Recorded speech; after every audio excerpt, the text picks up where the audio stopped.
Hello and welcome back to the studio. Well, as you can see, I've done a tremendous amount of work on my canvas already. What do you mean you can't see it? Okay, I see the problem. I was using transparent colours on a black background. Of course, there's nothing much to see, which will make the first few minutes of this video, well, maybe a little bit boring. But I did record it for you, and I'll do a quick time-lapse review of what I've already done. So, step 1. Cover the canvas with a thin, even coat of liquid clear. Here you see I'm using a really old Bob Ross 1-inch landscape brush, and I'm really scrubbing it on, really making sure I get every part of my canvas thinly covered. And thin is the key. You do want just enough. Now, if you don't have any liquid clear, you can always use some linseed oil, and again, very sparingly. I even test the corner of my canvas using my finger. If you don't leave a trail, then you know you're about right. Then we move on to some colour. And for this, I'll need a couple of brushes. I'll use one brush for the lower section and a different brush for the top section.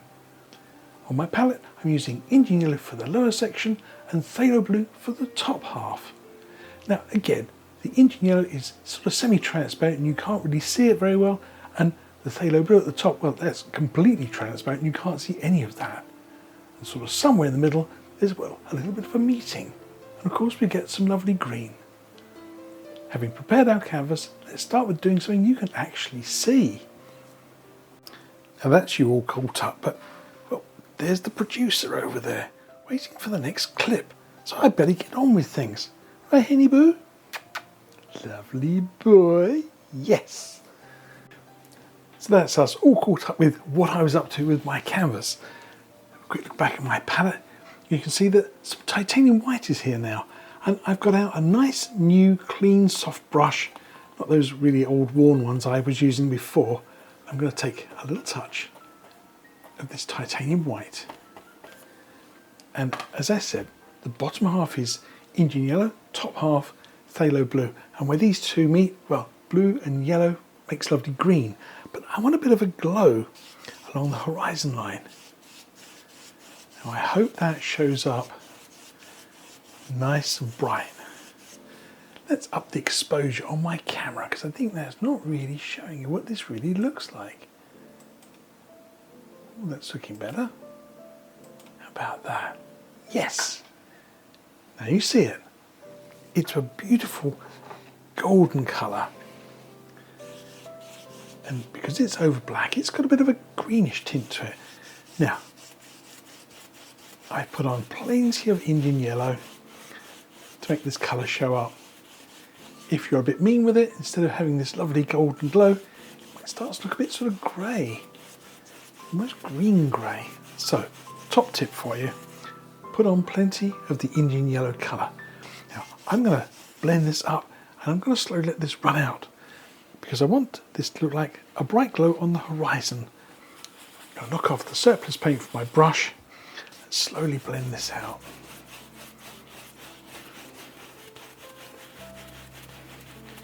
If you haven't guessed already, I'm painting an aurora.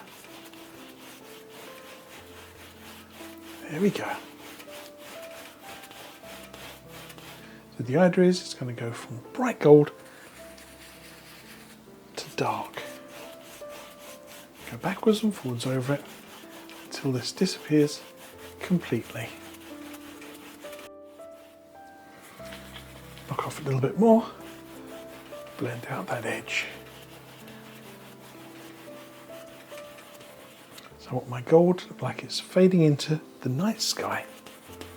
And here you can see the first hint of green. Try to clean my brush one more time. Now if you've got lots of horizontal lines, just brush across at a bit of an angle. Just move the colour about a little bit. Now, time for an aurora. For this next part of my painting, I need a nice fan brush. I've got a couple of slightly smaller ones here than usual because I want to do this lovely aurora trail. And again, back into my titanium white. Now, you do need a reasonable amount of paint for this. So load your brush really well and groom the paint through the bristles if your brush doesn't sort of stick together, then you probably haven't put on quite enough. So again, spend a few moments just really grooming your brush, getting it really nicely stuck together. Give it a few little wiggles, that usually helps. And groom it smooth and flat. And I want my Aurora to start just at the edge of my glow in the sky, just here, a little bit off to the left. And I'm going to tap it on like that. Maybe I should have it going off a bit like that. And I want another part of my Aurora going in a different direction over into here.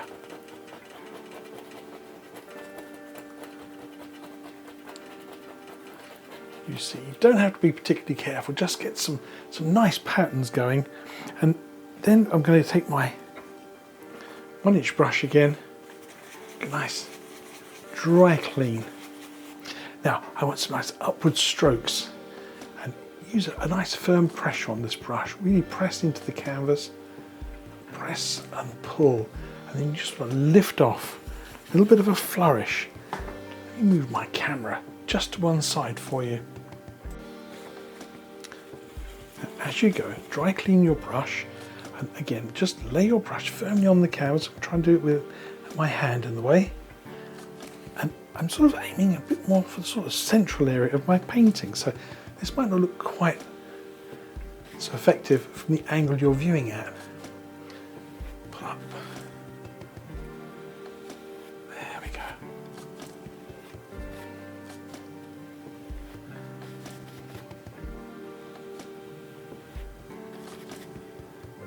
Now, if your Aurora isn't bright enough, you can always come back, give it a little touch, more colour. Again, firm pressure, just start just below, press and pull up, kind of get that lovely sort of shaping in your Aurora. There we go. Look at those amazing colours. Now you see all the golds and the greens coming through. And this is one of those paintings that when you do it, well, you don't always have a lot of control over where the colour falls. Maybe more blue, maybe more yellow, maybe more green.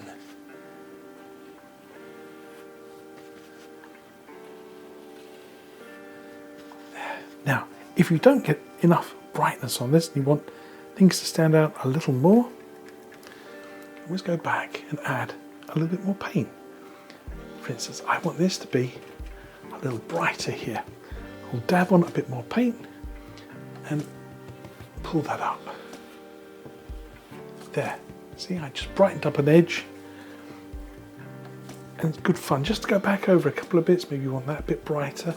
Maybe you want this to look a little touch brighter here. Just remember, don't do it everywhere because, well, it loses a little bit of its effect. Now, maybe somewhere in here.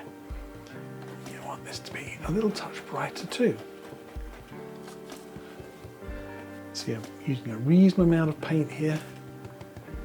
Don't be too mean with it. There. Dry clean your brush. And just drag that down. These little ones under here are called sprites.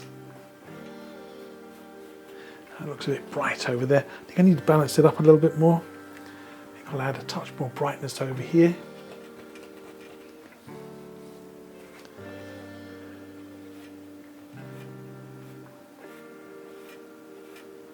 There, see? So you can really play with your painting, you can move the colours around a little bit. Have a lot of fun with it. What shape does that remind you of? I can almost see a bird. Its wings flapping. See all these little raggedy bits under here. Just gently give the brush a bit of a flick. There. Now I can add another layer. Okay, let's add another one through in here. And again, you can add these nice sort of swooping strokes. And as I do this, I like to say a special thank you to a lovely artist called John Kenwood, who did the original version of this and very kindly said I could paint it again for you to see. He has a Facebook page and I'll drop a link to that down in the description. So thank you, John, much appreciated. I'm sure everyone would like to thank you as well. See, I'm sort of trying to get a nice curl in here. So John's one, absolutely gorgeous. I'll post a little version of it over there. You can see what a masterful job he did of his version. He does some amazing seascape paintings as well, absolutely beautiful. So make sure you give his page a bit of a look. And I think I like the shape of that, looks really quite good. Maybe a little bit even. Let's change things up a little bit.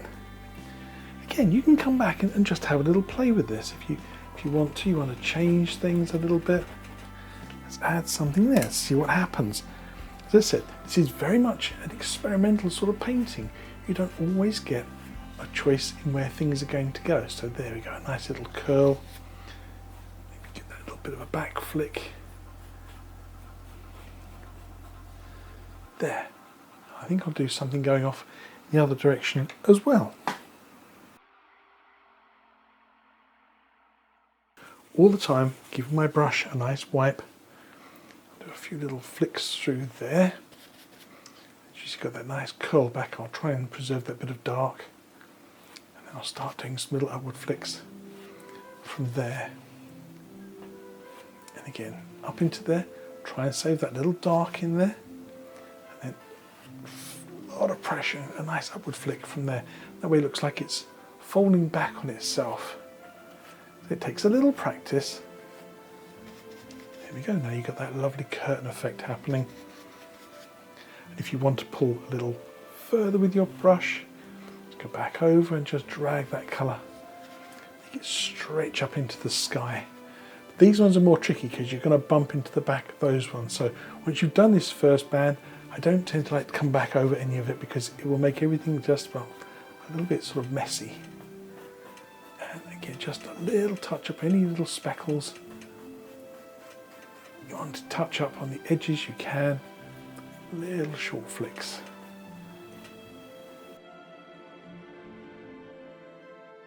Brush and flick up. There. That lovely curl back. Now I think that might be just a touch too bright. See, it's kind of gone all sort of smeary. So let's fix that.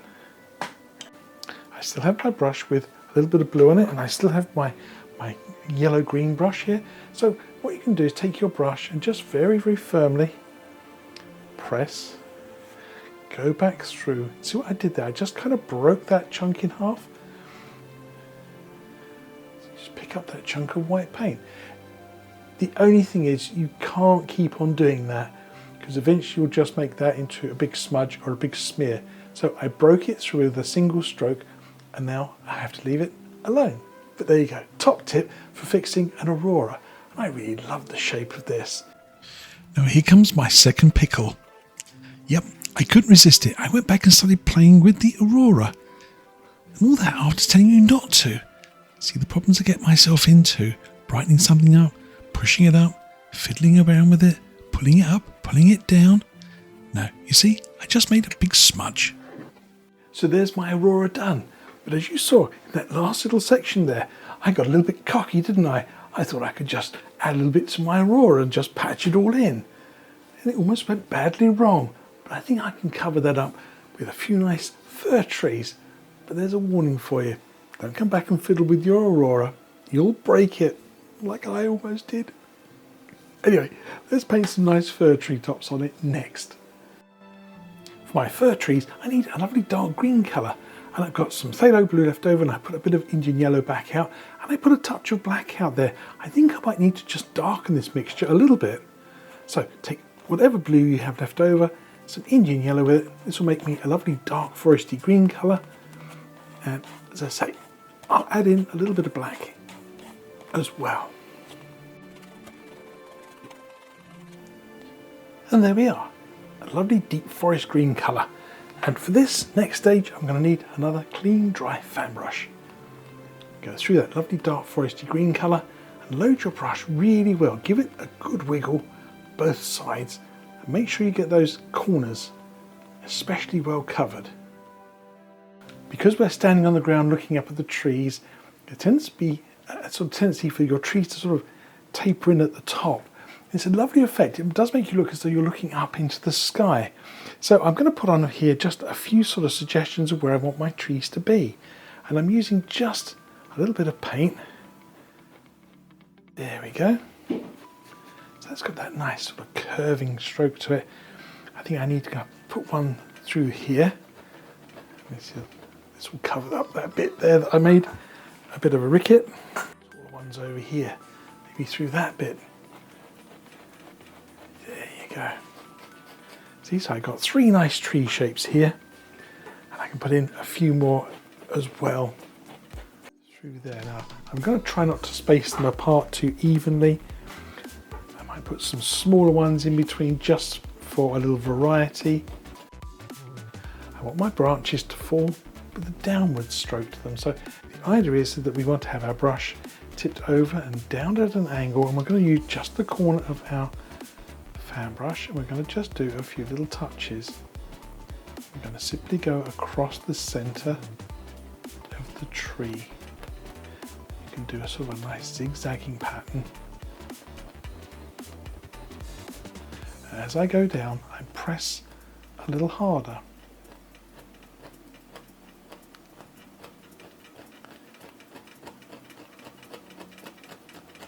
I hope you can hear that. Hear my brush really crunching into the canvas there. Once again, plenty of paint on my brush, and I want that tree to be a little bit straighter, not quite so tilted. And again, over on that corner, I just use the very corner of the brush and just touch.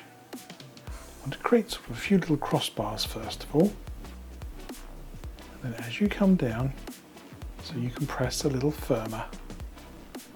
You see what happens? Your brush makes these sort of little umbrella shapes. And the harder you press, the more of a crunching sound it makes.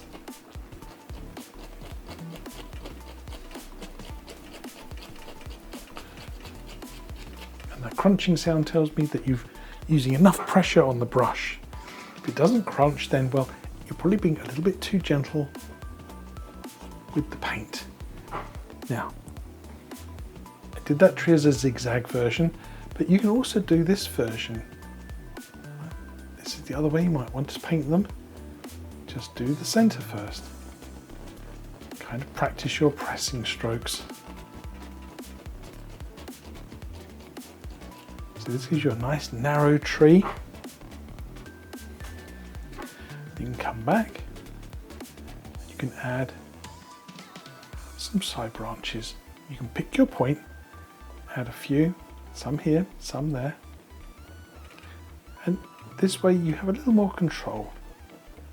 It's especially important when you're starting out painting that you have a nice easy entry. There we go. Where these meet, I'll let them crisscross at the bottom. If you're enjoying my tutorial, don't forget, like and subscribe. It doesn't cost a penny, but your support means the world to me. And if you subscribe, don't forget, ring the little bell. It means every time I release a new video, you'll be the first to know. Thank you. So you see, a nice group of fir trees, but some of them look like they've disappeared almost into the back of the sky. So I'm going to put a little touch of highlight on them. Now, this brush, much too bright. Any highlighting must be very subtle. So I'm going to wipe off most of this white colour that I used for the Aurora. I'm going to tone this down a little touch. Get a little bit of green on this brush. Now you could go into a tiny little bit of the yellow colour, put a little bit of that on there if you wish to. I'm going to go just straight for some grubby off-white paint. So just think about where you think the light might show. Just add in a little touch here and there. That brush doesn't look like it wants to play, does it? It's a little bit flaky. It needs a bit more of a groom. Let's do that. That looks better, look at that. I didn't have that very nicely done. It makes all these funny little flyaway strokes. Now when I do my little highlights, it wants to play a little better. Now, as I say, these are just little touches, nothing too strong. Remember, this is supposed to be nighttime, and the aurora, well, just fleeting overhead. So just a little touch here and there. And I'm doing sort of the right hand side. I'll probably do a little bit more on the left hand side. And if this is too bright, I've always got my dark brush, and I would come back over it again. Give another touch.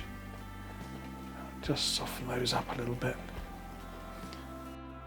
Now look at symmetry. Light, dark, light, dark, light, dark, light, dark, light, light. Last thing I think is I'm going to give my little trees a bit of a point. So I'm just going to use my palette knife, no paint on it, just run it up the very centre and just make a nice little point on your trees. That final finishing touch. And with that, I think we have a finished painting. Now, just a final thought on this. If you didn't do it in this colour, what colour could you do it in? Because you could do this with crimson, you could do this with blue, you could do this with lavender, any number of different colours would work. So this is just one example of a very nice little painting. So there we have it, a lovely aurora and a new perspective on painting, looking up at the sky. I hope you've enjoyed watching me paint this, and if you have, well, don't move, because there's another amazing aurora painting that you could paint coming right along now. Happy painting, people.